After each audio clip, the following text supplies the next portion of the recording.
Es lo más corriente que el espectador cinematográfico no repare la mayoría de las veces más que en los intérpretes del film, en la historia que se está contando ante sus ojos y en algunos casos muy concretos en el nombre del realizador. Pero son pocos, eso se queda ya un poco reservado para los cinéfilos entusiastas, quienes conocen el nombre del operador, del jefe de la fotografía del film, del hombre que ha hecho posibles todas esas imágenes. Estamos hoy con uno de los más grandes operadores jefe u operadores cinematográficos o camerámanos del cine. Estamos ante Néstor Almendros, del que puede darnos una idea el hecho de decir que ha sido jefe de fotografía de Eric Rohmer en una serie de películas que van desde Saint-Germain-des-Prés a Nadia en París, una estudiante de hoy, La coleccionista, Mi noche con Maud, La rodilla de Clara y El amor a mediodía y tantas otras que encontraremos más tarde en la filmografía de Néstor. Con François Truffaut ha filmado El pequeño salvaje, Domicilio conyugal, Dos inglesas y El amor. Encontraremos unos títulos más por aquí ahora. Historia de Adela H. Encontramos también El hombre que ama a las mujeres. Hay una última película de Rossellini, la última película de Roberto Rossellini, que también la hizo Néstor, que se llama Plateau Beaubourg. Y hay otras muchas de Jack Nicholson, de Barbet Schroeder, una de Vicente Aranda, de Marguerite Duras, de Liliane Dreyfus, de Jean-Claude Brialy, etcétera, etcétera. Quiere decirse que el vademecum artístico, biográfico de nuestro amigo Néstor Almendros es importante. Y lo curioso, Néstor, es que muchos de los que se han deleitado ante las imágenes que salieron de su pupila no saben que usted es español, porque toda su carrera prácticamente se ha hecho en el extranjero, se ha hecho en Francia, se ha hecho en Cuba, en Estados Unidos, en México. ¿Dónde más? En Alemania. En Alemania. En Inglaterra, en fin, en Canadá, en México. Probablemente desde los tiempos de Gabriel Figueroa no se ha hablado tanto de un cameraman como en el caso de Néstor Almendros, o como en un caso muy reciente de un operador también español que perdió la vista hace poco, que es Luis Cuadrado, y que ha sido objeto de sendos homenajes en España y en Inglaterra. ¿Por qué será que los hombres que tienen sobre sí la responsabilidad, que es fundamental en una película, de la imagen, pasan tantas veces inadvertidos, Néstor? Creo que es porque no se nos ve, porque estamos detrás de la cámara, no se nos ve nunca. Esta oportunidad de hoy es bastante, se puede decir, única. También ha habido el culto de la personalidad de los actores, al principio del cine, lo que se llamaba el Star System, que duró muchos años. Después vino el culto del realizador con la Nouvelle Vague. Pero últimamente hay una tendencia de repartir un poco el mérito en hacer una película entre todos los que han colaborado en ella. Y el cinéfilo de ahora se interesa más, me parece, que el de antes, en las otras personas que trabajan en una película. Podríamos decir que, en cierto modo, Néstor Almendros ha sido uno de los protagonistas más brillantes y destacados del fenómeno conocido con el nombre de Nouvelle Vague. Yo llegué un poco tarde a la Nouvelle Vague, en realidad. Me entusiasmó la película de Truffaut, Le 400 coups, Los 400 golpes, que vi en Cuba en el 59, Hiroshima Mon Amour, de René, Ascensor para el cadalso de Louis Malle, Los primos de Chabrol, y yo pensé que ese era el tipo de cine que a mí me interesaba hacer. Esa fue una de las razones por las que yo fui a París, a Francia, a trabajar, pensando que iba a trabajar. Era una idea descabellada que se realizó increíblemente, pero cuando yo empecé a trabajar en Francia, pasaron muchos años. Estuve 4 años en París antes de poder filmar una película. Es decir, que cuando llegué con Rohmer ya era los finales de lo que se le llama la Nouvelle Vague, o por lo menos los finales del gran momento de la Nouvelle Vague. Las postrimerías del movimiento son las que alcanza exactamente Néstor Almendros. Lo curioso es que aunque hemos visto que la relación, que la nómina de directores con que ha trabajado es muy amplia, hay sin embargo como dos constantes que van repitiéndose cada 2 o 3 películas, aparecen o Truffaut o Romer. Sí, es cierto. ¿Podríamos decir que son los 2 directores favoritos de Almendros o que a la inversa Almendros es el camerán favorito de esos 2 directores? Sí, trabajo con gran placer con estos directores, los admiro muchísimo, creo que son los mejores directores que hay hoy en Francia, tengo la suerte de trabajar con ellos y desde luego que cuando ellos me proponen hacer una película lo dejo todo para hacer la película de ellos. O sea que cualquier otra proposición que se me haga la abandono si ellos tienen un proyecto de película. Sin embargo, no viene de Francia ahora para sentarse en este sillón Néstor Almendros, viene de Estados Unidos, de California exactamente, donde ha estado haciendo una película con Nicholson. Sí, he hecho una película con Jack Nicholson, es decir, la película fue filmada en México, pero es una película americana, es un oeste, que fue uno de los sueños de mi vida, hacer un oeste. Un western. Un western, sí. Y esta película ahora está ya en sala de montaje. Yo fui a California para ver la primera copia de la película, lo que le llaman el copión, creo, aquí en España. La copia cero. La copia cero, exacto. Entonces, para ver y comentar con él algunas tomas que me podían parecer, hasta dar mi opinión técnica sobre el trabajo artístico que él había hecho, de ensamblaje de toda la película. ¿Y cómo ha visto Néstor esta última obra suya? Estoy muy entusiasmado. Me parece que el western es un poco la comedia del arte americana, en el sentido de que hay personajes que se repiten como Colombina o como Arlequín. Siempre hay pues el sheriff, el malo, el bueno, y Nicholson ha utilizado conscientemente estos lugares comunes, pero en un tono de farsa, porque la película es muy cómica. Nos hemos reído mucho haciéndola y pienso que el público se reirá mucho viéndola. Esperamos. La historia de Néstor Almendros es muy interesante y vamos a caer sobre ella dentro de unos minutos. A mí me parece que sería bueno empezar, sin embargo, por conocer algunos puntos de vista relacionados con la experiencia de trabajo que tiene Néstor. Por ejemplo, vamos a referirnos a Romer. ¿Cómo trabaja Romer? ¿Cómo es él? Romer es un hombre muy culto, para empezar. Es un hombre que, cosa rara dentro del cine, un hombre que tiene una cultura clásica, puede leer el griego y el latín directamente en el original, y es un hombre muy cuidadoso, muy meticuloso, prepara las películas con 2 años de anticipación,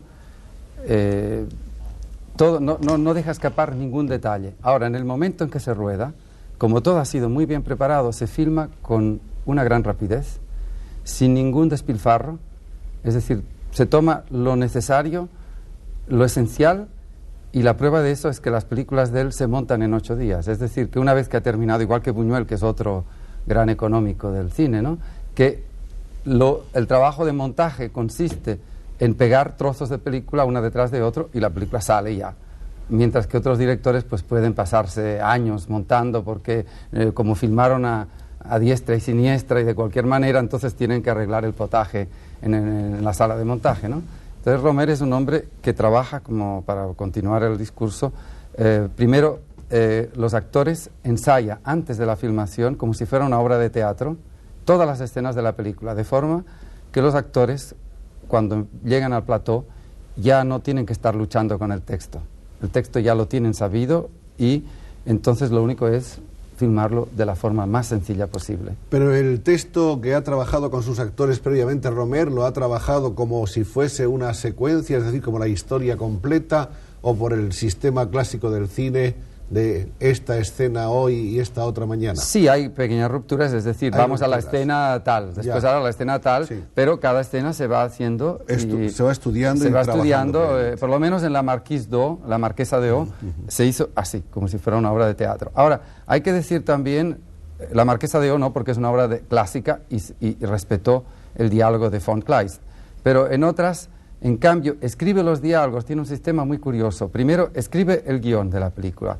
Después que escoge los actores, se fija en la manera de hablar de los actores, en sus tics. En sus peculiaridades. En sus peculiaridades. Y entonces reescribe los diálogos en función de la forma de hablar de estos actores, inclusive robándoles frases que ellos dicen todos los días.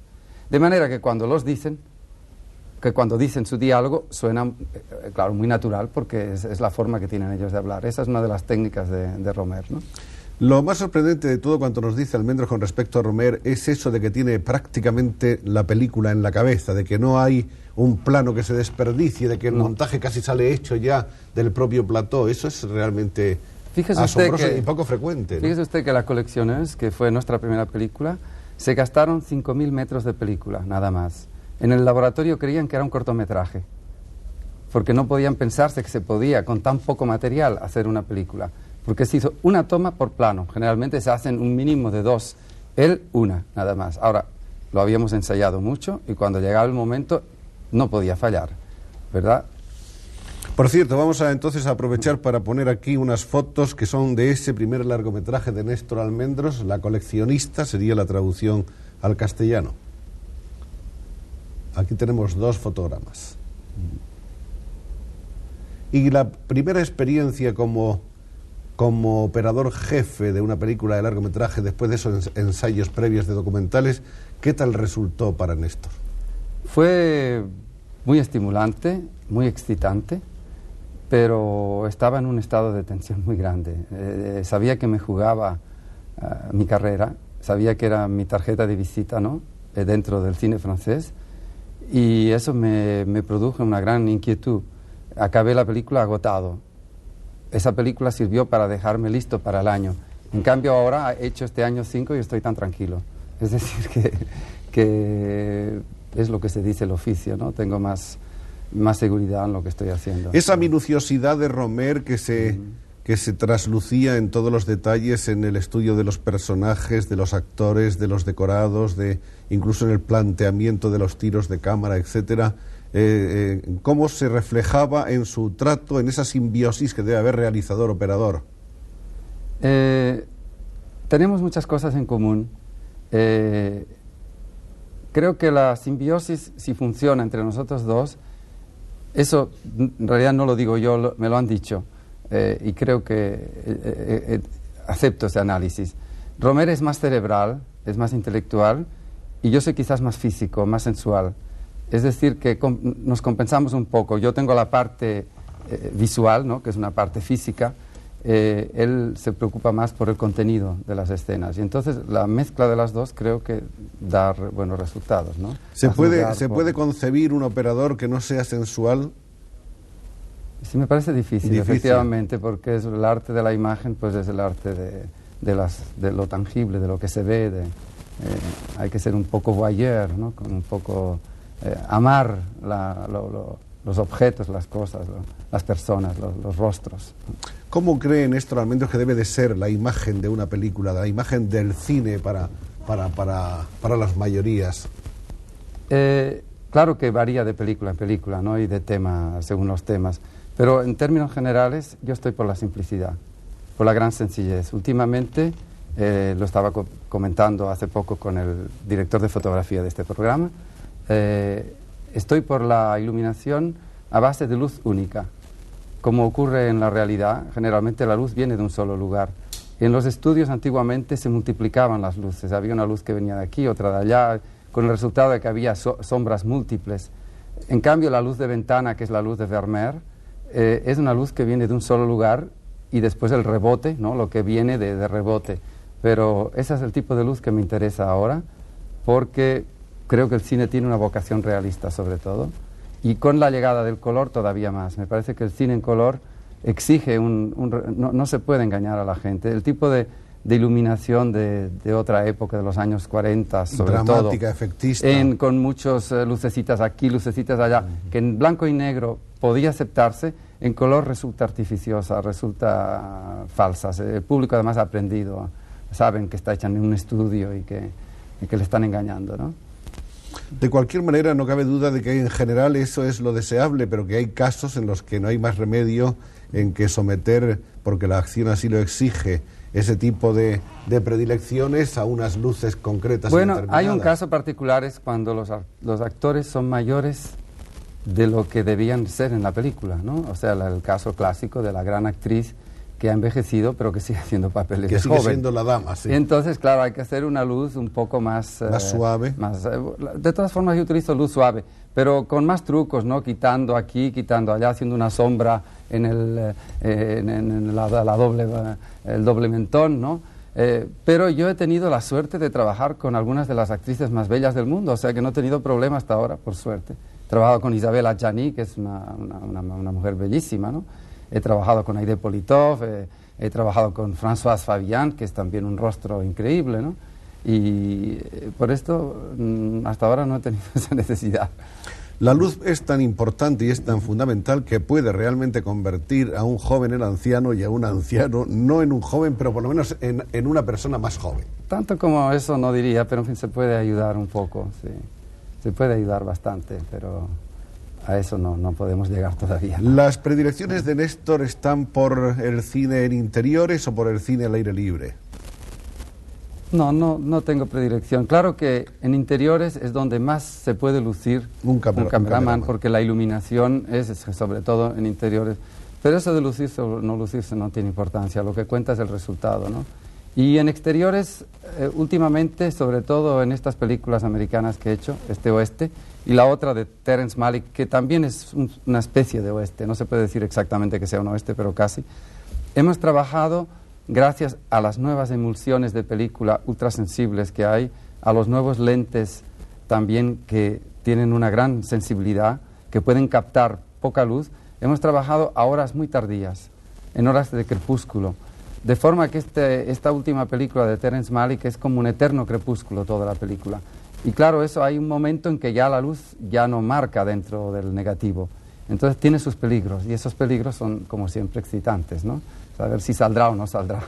Se oye siempre hablar a los operadores de que no hay temperatura de color, hay una serie de expresiones en el argot de la imagen. Todo eso creo que ha pasado un poco, ¿eh? Al principio, las primeras películas en Technicolor, las primeras películas en color, se hablaba mucho de la temperatura de color, que quiere decir sencillamente el tono. Si son temperatura de color alta, pues quiere decir cuando los tonos son rojos, tienden a rojizos, y baja cuando son azulosos. Cuando tienden al azul. Al azul. Entonces, o sea, tonos fríos o tonos calientes. Al principio se trataba de equilibrar, de hacer que los tonos de piel fueran siempre parecidos a lo normal, es decir, a la hora del mediodía. Pero últimamente se ha visto que no era necesario, que un rostro podía ser inclusive más interesante, con una luz distinta, inclusive además marcar la hora del día, como hicieron los pintores en el pasado. Es decir, si usted ve una pintura de Georges Latour, verá que, como es de iluminación de vela, que los rostros tienen una temperatura de color alta, eso es más bien caliente, tonos calientes. Y eso es lo que precisamente prueba que es una iluminación de vela, ¿no? Entonces, cuando llegamos a alguna película actual, se utilizan estos efectos a favor de la película, no se evitan, al contrario. Parece que de las cosas que personalmente ha aportado Néstor Almendros de una manera más importante al cine figuran las técnicas propias de iluminación. No sé, yo vengo del documental, vengo del reportaje, he hecho mucha televisión, muchos noticiarios, y trabajé en países como Cuba, en donde los medios económicos eran escasos. Entonces aprendí a trabajar con lo que había, con lo que podíamos. Y quizás estas técnicas de país subdesarrollado dieron resultado dentro de un país desarrollado, porque en los países como Francia, donde hay una abundancia de elementos técnicos, tienden a abusar de ellos, y entonces hacen una luz artificiosa. Entonces yo, por escasez, por pobreza, me había acostumbrado a trabajar con medios muy sencillos, con esto que estábamos diciendo, con luz de ventana, pero realmente con luz de ventana.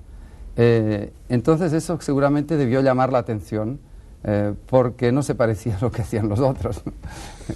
El hecho de que Almendros haya sido hombre de televisión también me recuerda que ha habido siempre una curiosa polémica entre los iluminadores y los directores de televisión, especialmente en Estados Unidos y en otros países, donde había dos técnicas o dos tendencias, una la de la llamada luz general para los shows y los paneles y las actuaciones, y la de los que querían lo que llaman luz dramática, que es dramatizar con spotlights y con efectos especiales.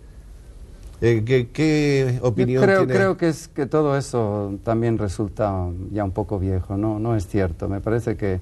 ¿Está superado? Sí, se puede hacer lo que se quiera. No es cierto que hay una luz específica de televisión. Y la prueba la tienen que las mejores películas, cuando pasan en televisión, pues pasan muy bien, ¿no? Es decir, que es falso que haya una luz especial para televisión. Bueno, con algunos defectos. Generalmente las escenas nocturnas en la televisión quedan todas excesivamente oscuras. Probablemente, sí. Es en el único caso en que hay podría naturalmente decir... una sensibilidad distinta para ese tipo de...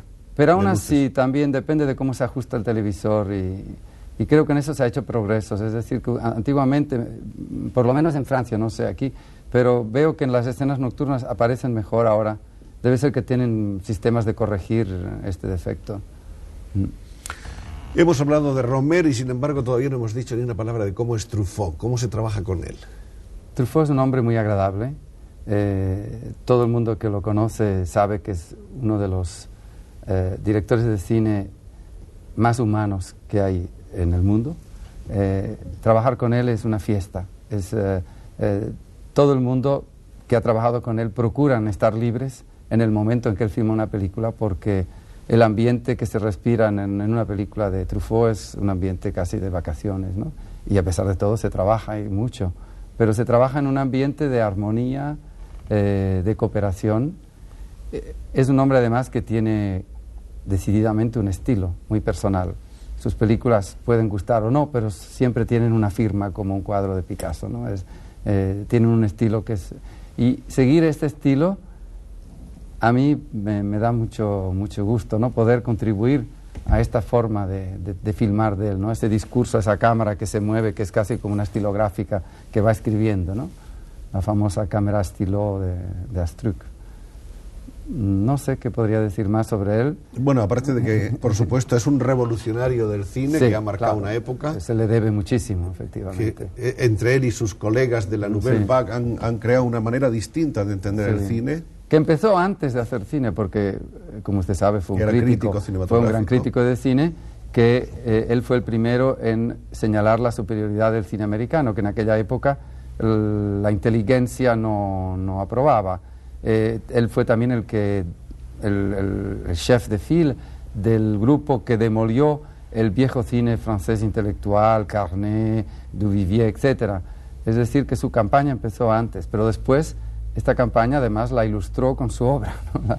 A diferencia de Romer, sin embargo, creo que Truffaut es un hombre que más bien improvisa, ¿no? Efectivamente, hay un margen de improvisación en Truffaut que no existe en Romer, es cierto eso. Va creando sobre la marcha. Por ejemplo, los decorados es muy curioso. Él tiene una tesis muy interesante sobre esto. En una película, en todas las películas hay varios decorados. Generalmente hoy en día se filman decorados naturales, no en estudio. Romer ha visto estos decorados 20 veces antes de empezar a rodar. Con Truffaut ocurre que a veces ni siquiera ha ido al decorado. Es decir, sus ayudantes, tiene una serie él se ha rodeado de un equipo al que le da carte blanche, ¿no? Y que él escoge los lugares. Entonces, su tesis sobre esto, porque a alguna gente le asombra, ¿cómo es posible que pueda llegar a un decorado que ni ha visto y ponerse a filmar? Su explicación es que cuando uno está en un lugar mucho, termina por no verlo. Entonces, si llega a un decorado por primera vez... Con la mirada nueva. Tiene una mirada nueva, sabe qué es lo más interesante de este lugar. Es una mirada nueva lo que usted dijo, ¿sí? ¿Y Rossellini? ¿Cómo era Rossellini? Rossellini para mí ha sido un gran placer y una gran tristeza, porque murió 3 semanas después de haberle conocido. Pero era uno de los dioses de mi Olimpo cinematográfico, de mi juventud, de cinéfilo en Barcelona. Y haber podido trabajar para él realmente ha sido uno de las grandes recompensas de mi vida y de mi carrera. Un hombre de una gran humanidad, de una gran sencillez, de un gran rigor en lo que hacía, sin concesiones. Hizo siempre un cine honesto, de una gran honestidad siempre. Y esto realmente no tiene precio.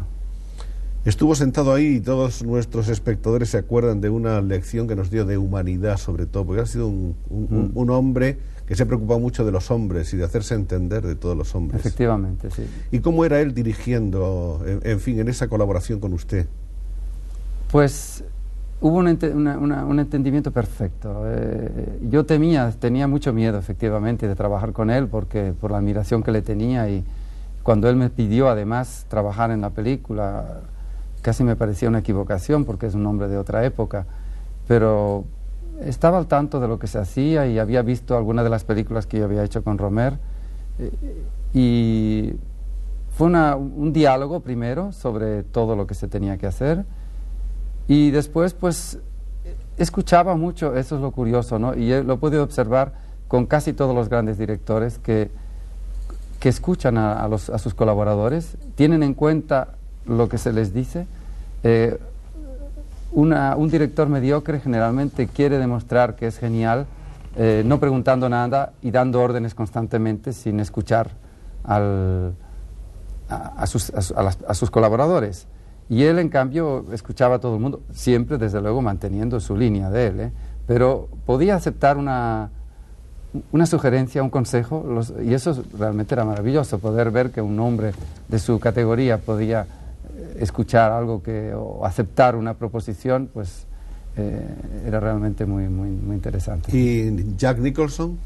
Jack Nicholson es una fuerza de la naturaleza, es un hombre de una energía realmente desbordante. Actuaba en la película y la dirigía, además. Trabajábamos 10 horas al día, incansablemente, sin parar. Había 3 cámaras filmando al mismo tiempo. En esta película yo no operé la cámara, hice la iluminación nada más, lo que le llaman Director of Photography. Mientras que en Francia, además, me encargo de la cámara.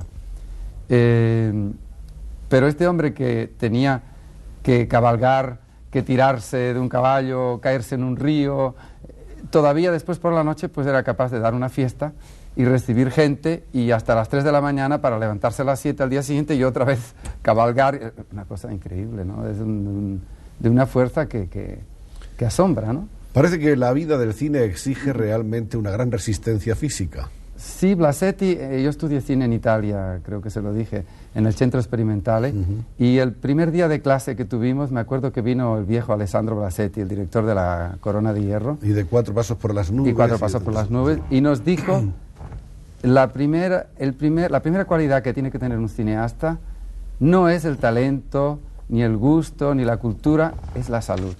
Nos digo, si no tienen salud, retírense, váyanse enseguida porque no podrán seguir. Aunque después hablaremos de otros, me gustaría también conocer algunas palabras que relaten o que resuman la experiencia de Almendros con Barbé Schroeder, que ha sido otro de sus realizadores que figuran más en la nómina. Sí, Schroeder es un hombre que está más cerca de mi generación, es más joven y con el cual tenemos una gran amistad, además. Él fue la persona que me dio la primera oportunidad, él junto con Romer. Y hemos trabajado en películas. Barbé es un hombre un poco aventurero, pero aventurero en el buen sentido de la palabra. Una persona que busca dentro del cine siempre algo original, diferente. Por ejemplo, en More trató de explorar el mundo de la droga, que en aquel momento fue cuando se puso de moda, si podemos decir. Era 1968. 68-69, fue el momento del movimiento hippie, de la exploración de todos los paraísos artificiales de la droga, y él profundizó sobre este tema, lo analizó, lo estudió. En fin, con él siempre hay este aspecto de búsqueda de temas de rabiosa actualidad y al mismo tiempo no confortables, generalmente cosas que puedan molestar a la gente bien pensante, ¿no? Por ejemplo, en la película que hicimos con Idi Amin Dada, que se hizo más tarde, que por cierto fue una película que al principio estaba destinada a la televisión, pero que después una distribuidora pensó que podía tener salida en los cines, y efectivamente la ha tenido, y muy brillante. La ha tenido y se ha estrenado en todas partes del mundo, etcétera. También en aquel momento Idi Amin Dada era mucho antes de lo de Entebbe, Nadie lo conocía, en fin, lo conocían poco, ¿verdad? Y él estaba al tanto en los periódicos de todos los telegramas estos famosos de Idi Amin Dada, tan abracadabrantes, ¿no? Y cuando se le propuso, porque era un programa sobre grandes hombres de Estado, la televisión había hecho uno sobre Bourguiba, otro sobre Moshe Dayan, y le preguntaron, ¿qué quiere usted hacer? Y él dijo, yo Idi Amin Dada. Entonces se buscó la posibilidad a través de las embajadas de un acuerdo de Idi Amin Dada, acuerdo que se obtuvo a base, esa es una escena de la filmación de la película, en el río Nilo, cuando Idi Amin Dada hablaba con los animales, como en el libro de la jungla. Entonces, el acuerdo partió sobre la base de que Idi Amin Dada codirigía la película, es decir, él proponía los temas que se iban a filmar, no éramos nosotros los que se los íbamos a proponer. Efectivamente, Barbé Schoder aceptó perfectamente esta premisa, porque sabía que de todas maneras por la boca muere el pez y que él iba a hablar mucho. La película tiene un tono muy objetivo, pienso yo, muy distante. En el montaje inclusive se respetó la cronología y no hubo casi intervención de parte del director, pero el documento está allí y allí está el espectador para interpretarlo a su manera, ¿no? ¿Y Amin Dada se reveló como un buen director o no? Bueno, tenía el sentido del espectáculo, efectivamente. Cuando organizó la toma del Golán, por ejemplo, que nos sorprendió porque una mañana nos despertó, él no nos decía nunca lo que iba a pasar, quizás porque pensaba que podría haber un atentado o algo, o sea, que nada más sabíamos 5 minutos antes lo que iba a ocurrir. Nos llevó al cuartel militar y de allí partimos y entonces empezó una especie de guerra con tiros y de todo, ¿no? Como en una película de guerra americana. Eran, claro, por suerte, balas falsas, pero al principio yo tuve un poco de miedo. Y tanques y de todo, y después supimos que aquello era un simulacro de la toma del Golán. Es decir, que tiene un sentido de lo espectacular, ¿no? Se nos ha ido casi media hora hablando de los demás. Vamos a hablar ahora de Néstor, que nace en Barcelona en el año 1930.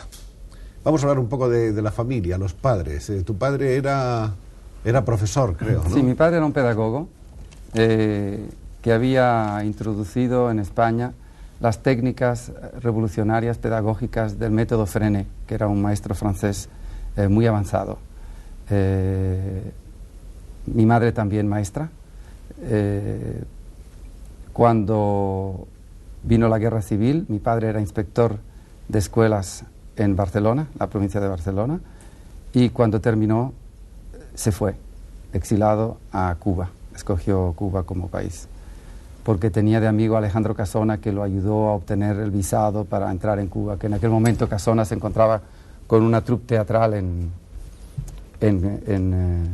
Cuba.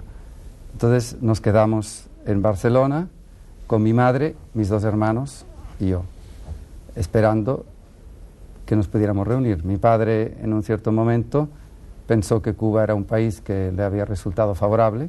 Era el momento en que Cuba había conocido un corto régimen democrático antes del dictador Batista, y decidimos que debíamos reunirnos con nuestro padre, así que la familia se reunió en 1948. Tomamos un barco. Antes, previamente, había estudiado bachillerato en Barcelona. Es cierto, había estudiado bachillerato en Barcelona, en el Instituto Ausiàs March. ¿Y se había aficionado al cine? Me había aficionado al cine porque el cine era el entretenimiento de los pobres.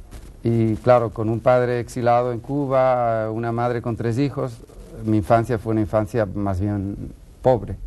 Y el cine pues es siempre lo más barato, dígase lo que se diga, y sigue siendo el entretenimiento más barato. Además, en aquella época había cines de barrio, que ya no existen.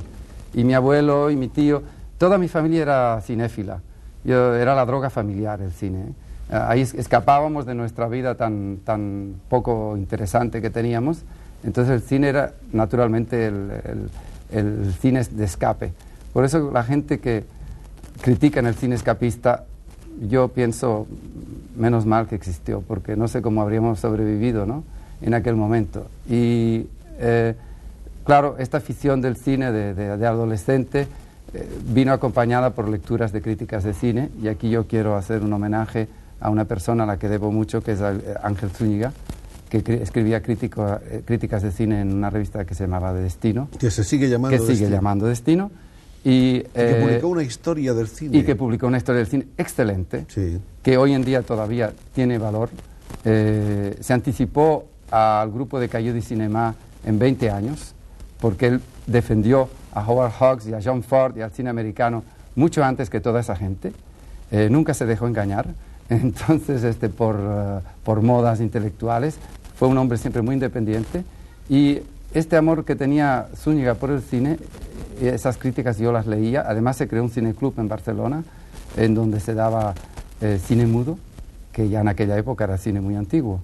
Entonces yo pude ver cine expresionista alemán, por ejemplo, las películas de Murnau, de Mick Jannings. En fin, mi afición cinematográfica se creó en aquel momento, viendo mucho cine con mi familia y en el cineclub. Ahí hay otro nombre. Bueno, a Zúñiga creo que ni siquiera lo conociste, Más ¿no? tarde lo conocí. ¿Sí? Lo he conocido hace como 5 años, es decir, 30 años más tarde.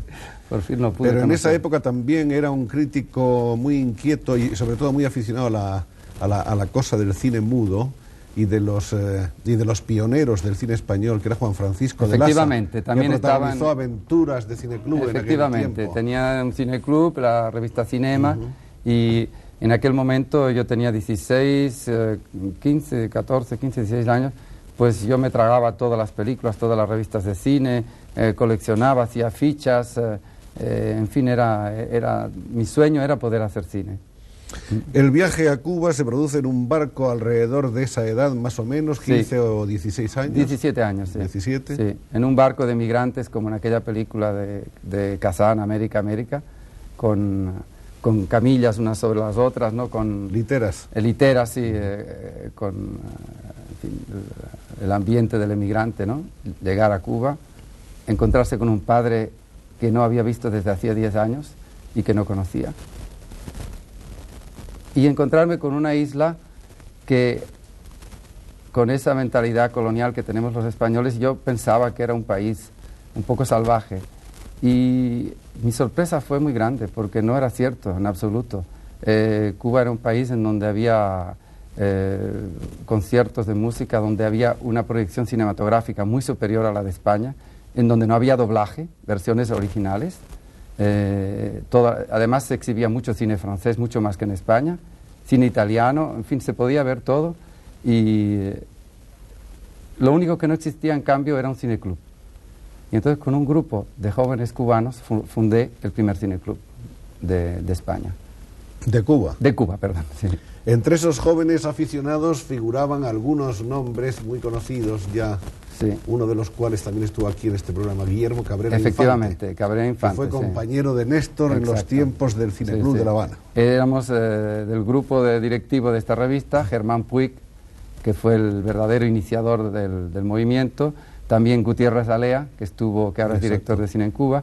Entonces en aquel momento pues conseguimos dentro de las casas distribuidoras cubanas películas como La bestia humana de Renoir, Alexander Nevsky de Eisenstein, en fin, hicimos una programación creo muy interesante, y a partir de aquel momento se creó precisamente en Cuba un interés por el cine cultural, por el cine que pretendía otra cosa que nada más divertir al público, ¿no? Se produjo un reencuentro propicio padre e hijo después de un paréntesis tan largo de separación. Sí, bastante emocionante, efectivamente, sí.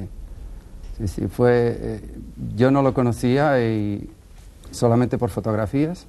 El barco, en aquella época el barco llegaba a Cuba y había una cuarentena, es decir, teníamos que, como emigrantes, en el puerto para despiojarnos, para ver cómo éramos, si llevábamos enfermedades, y entonces venían barquitos de la gente desde la ciudad, sí, a remos, y entonces gritaban a la gente del barco, Pepito, Juanito, y yo miraba a ver dónde estaba mi padre, pero como no lo conocía, entonces pues, y veía que mi padre no aparecía por ningún lado, porque yo salí primero solo, es decir, fui el primero que salí de España, y después vinieron... El resto de la familia. El resto de la familia, sí.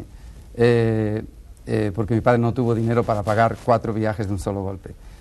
Entonces, cuando ya se oscureció y pensaba que mi padre no había venido y no sabía qué iba a hacer. Me di la vuelta y vi un hombre que vi que era mi padre. Lo reconocí enseguida, no sé cómo. Y yo le dije, ¿qué haces aquí? Y dice, he obtenido un permiso especial con influencias de alguien porque debió contar la historia, debió emocionar a algún burócrata y le permitió lo excepcional, romper la cuarentena y entrar en el barco. Lo cuenta todo, al menos cinematográficamente, a la manera de un operador. Estamos viendo hasta la luz, esa luz tremenda, violenta del trópico, las barcas que se acercan a remos hasta el barco grande en el que han venido todos los emigrantes, y cómo empiezan esos saludos con lágrimas de arriba a abajo. Muy emocionante, efectivamente. Pero ese ya era el atardecer, cuando mi padre, cuando ya llegó a entrar, porque debieron esperar que se fueran todos para que él pudiera entrar por la escalerilla. Esa es la explicación que le encuentro de por qué tardó tanto tiempo, ¿no? Bueno, vamos a ver qué más cosas pasan en La Habana. En La Habana, aparte de ese cineclub, ¿qué más cosas ocurren? Hago mis estudios de filosofía y letras, que termino en el año 55, pero naturalmente lo que me interesaba era el cine, no la enseñanza, con gran tristeza de mi padre y mi madre, porque los dos eran pedagogos. Lo que me interesaba era el cine. Entonces, además de eso, coincide el momento con el golpe de Estado de Batista. La situación en Cuba se hizo intolerable. Los estudiantes eran detenidos, interrogados. Yo fui interrogado y detenido. No tengo vocación de político ni soy un hombre de valor. No me gusta pelear. No sé pelear, más bien dicho.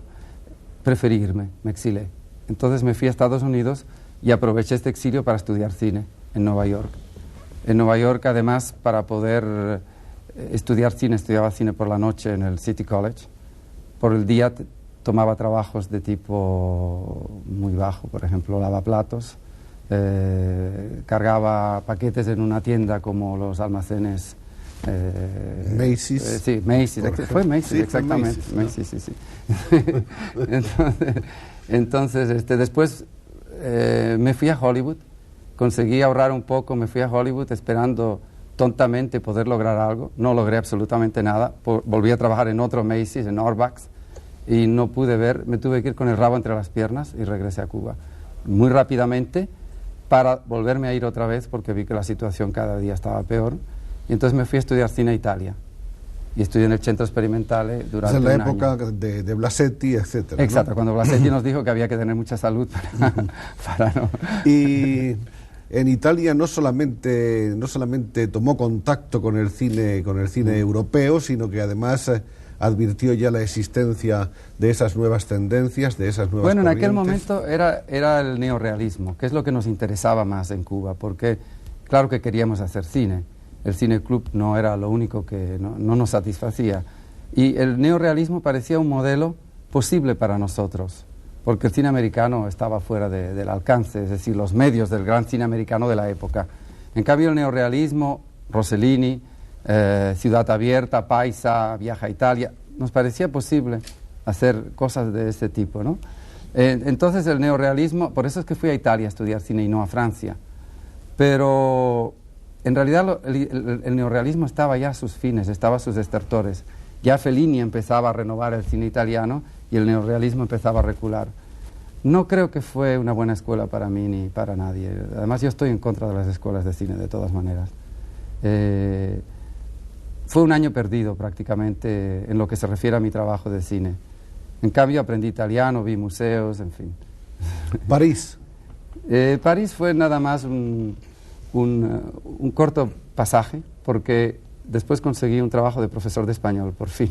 ¿En dónde? En Vassar College, en Estados Unidos. Ajá. O sea, regresé a Estados Unidos, primero de lavaplatos, la segunda vez de profesor. O sea, una cosa muy, muy distinta, ¿no? Porque mi situación económica era muy difícil y como yo tenía un título universitario, pues pude conseguir ese trabajo de profesor de español. ¿Cuánto tiempo dando 2 clases? años. 2 años. Pero con este dinero que ganaba me compré una Payar Bolex y los fines de semana seguía con mi manía del cine, dale que te dale. Y entonces el encuentro con la Nouvelle Vague, ¿cuándo se produjo?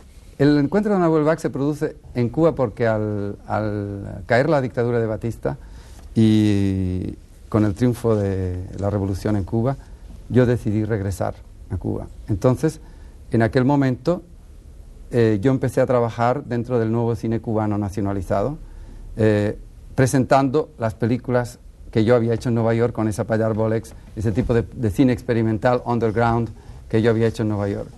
Pero en aquel momento, como le dije antes, llegaron a Cuba estas películas, Los 400 golpes, todo el nuevo cine francés llegó y esto me deslumbró y fue la razón determinante por la cual yo decidí ir a París a trabajar, a ver si había un lugar para mí dentro del cine francés. Y se demostró que lo había. Se demostró a pesar de que no ocurrió inmediatamente. Estuve 3 años y medio volviendo a dar clases de español privadamente, haciendo todo tipo de trabajo en París antes de volver a hacer esta película, La Colecciones. ¿Otra vez lavaplatos, otra vez recadero? No llegó a eso, pero en fin... A otro nivel ya. Sí, a un nivel de profesor de español, de traducciones, más digno, sí. artículos. Bueno, más digno no, yo creo que lavar platos es muy digno. Entonces, bueno, ya, más digno para un presunto operador jefe, sí, ¿no? Así que...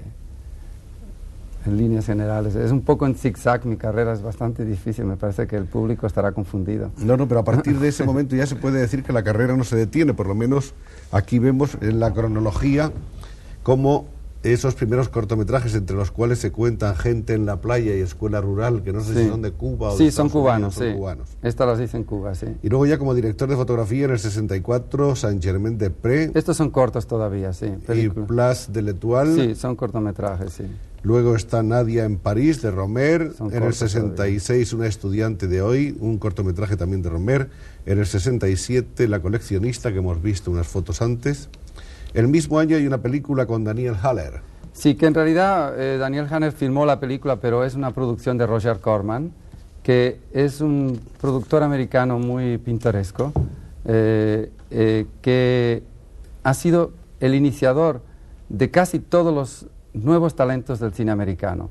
Scorsese, Bogdanovich, Monty Hellman, Jack Nicholson, todos han pasado por Roger Corman. Roger Corman es un director que produce películas, esta es Moore, produce películas muy económicas, muy rápidas, hechas lo que llaman quickies en América, en 3 semanas, 2 semanas, y paga muy poco. Entonces, allí entra toda la persona joven que nadie le da trabajo, entra dentro de la producción de Corman. Y cuando vino a Europa a hacer esta película, de Wild Races, pues él me propuso a mí hacer la cámara. Es decir, que fue mi segunda película y aprendí muchísimo porque él es un gran técnico. Roger Corman es un técnico excepcional. Llegamos a 1969, aquí está una película de Eric Romer con Trintignant, Françoise Fabian y María Cristina Barrol. Se llama Ma Nuit chez Maud, Mi noche con Maud, ¿no? Mi noche con Maud, exactamente. Fue la primera película de verdad que tuvo una acogida... Aquí 2 fotos más. Sí, que tuvo una acogida de la crítica, que fue seleccionada para Cannes, que estuvo seleccionada para el Oscar. Me hizo ganar además un premio, el premio de la crítica americana, como el mejor operador del año. Y a partir de aquel momento ya todo fue sin problemas, ¿no? No sé, Esa fue la película del despegue. Sí, del despegue. Sí, esta y More, la de Barbet Choder, que More fue una película que tuvo un gran éxito de público. Esta es del mismo año. Esa es l'Enfant Sauvage. El niño salvaje, l'Enfant Sauvage. Creo que en España se llamó El pequeño salvaje. El pequeño salvaje, François Truffaut, 1969. Se hicieron el mismo año que la Ma Nuit chez Maud. Entonces, Truffaut, que había visto Ma Nuit chez Maud, que era en blanco y negro, quería hacer l'Enfant Sauvage en blanco y negro. Y como ya no había directores de fotografía que trabajaran en blanco y negro, pensó que yo podía hacer esta película. Y esta fue la razón por la que me llamó. En 1970 aparece Domicilio conyugal. No, esta es todavía El niño salvaje. Pero esto lo hemos visto ya. Sí, ya lo hemos visto, sí. Bueno, son fotos que complementan las anteriores donde vemos a Néstor. Sí. Con muchas patillas. Sí, en aquel momento. Esta es otra fotografía foto también de la de la misma película. Y hay otra aquí que creo que es interesante también para que se vea lo que ilustrábamos antes, sí, sobre lo pequeños que son los equipos de producción. Este es el equipo técnico de l'Enfant Sauvage, además de una invitada, Catherine Deneuve, que pasó aquel día a visitarnos. Pero si quitan a Catherine Deneuve, este es el equipo de la película, incluyendo al jefe de producción, etcétera. Un equipo verdaderamente corto. Muy corto, sí. Efectivamente. 1970, Domicilio conyugal. Bueno, antes está aquí, sí, La rodilla de Claire, que es de Fritz, de Eric Romer, también. con Jean-Claude Brialy. Y La rodilla de Clara fue en colores, se filmó en el lago de Annecy, es una película un poco literaria y tuvo muy buena acogida de la crítica, ganó el premio La Concha de Oro de San Sebastián, por cierto, aquí en España. Es una película que recuerdo con especial afecto, porque se hizo con mucho cuidado y creo que quedó muy bien. Se nota, se advierte cuando Néstor habla con más entusiasmo de unas cosas que de otras, ¿no? Y esto es Domicilio conyugal. Efectivamente, sí. Esta es una película que forma parte de la trilogía de Antoine Doinel, que comenzaba con Los 400 golpes, que continuaba con Besos robados y terminó con esta, aunque creo que va a ser otra cuarta ahora. Para mí fue extraordinario porque yo había visto Los 400 golpes en Cuba y pensar que yo terminaba esa trilogía pues me hizo mucha ilusión. 1971, Barbès Reder, La Vallée, filmada en Nueva Guinea, en el Pacífico. Sí.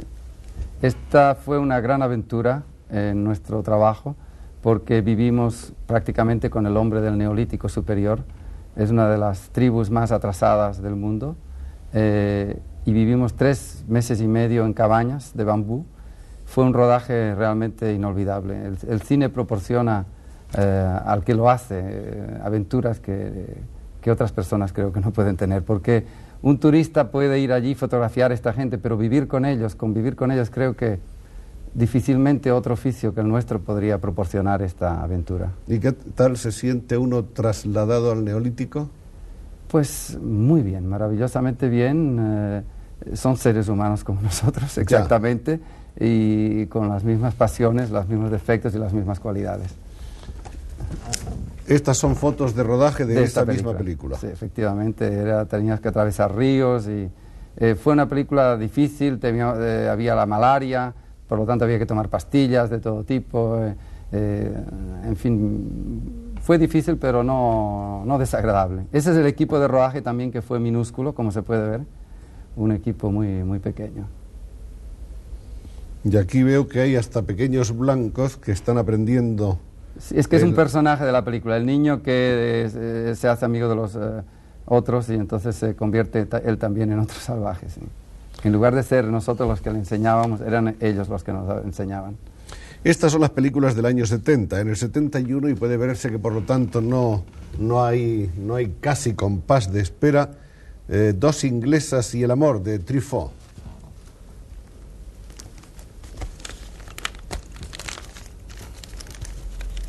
Tenemos aquí. Sí, Dos inglesas y el amor fue una película en donde por la primera vez tuve una película de época. Y las películas de época ofrecen posibilidades de iluminación mucho más interesantes que las películas actuales. Se iluminaba con lámparas de petróleo, creo que aquí tiene otra foto en donde se puede ver, y estudiar el tipo de iluminación de lámpara de petróleo, pues con sus temperaturas de color, precisamente lo que estábamos hablando ahora con tonos rojizos, para mí fue muy interesante, pero fue una película que no tuvo éxito, injustamente creo, porque es una película muy fina. La fotografía se ve muy romántica. Sí, es una fotografía muy romántica y muy trabajada, una película muy caligráfica, pero no tuvo acogida de público como otras películas de Truffaut. Eso mismo él lo repitió un poco más tarde, los mismos efectos, en Adela H., de la cual hablaremos más tarde. 1972, L'amour, l'après-midi. Sí. Eric Romer, donde aquí veremos a Romer con con Néstor. Los dos responsables. Esta fue la última de los 6 cuentos morales, que eran un sexteto de películas que él se había propuesto hacer. Y esta es una escena de dicha película, El amor a mediodía.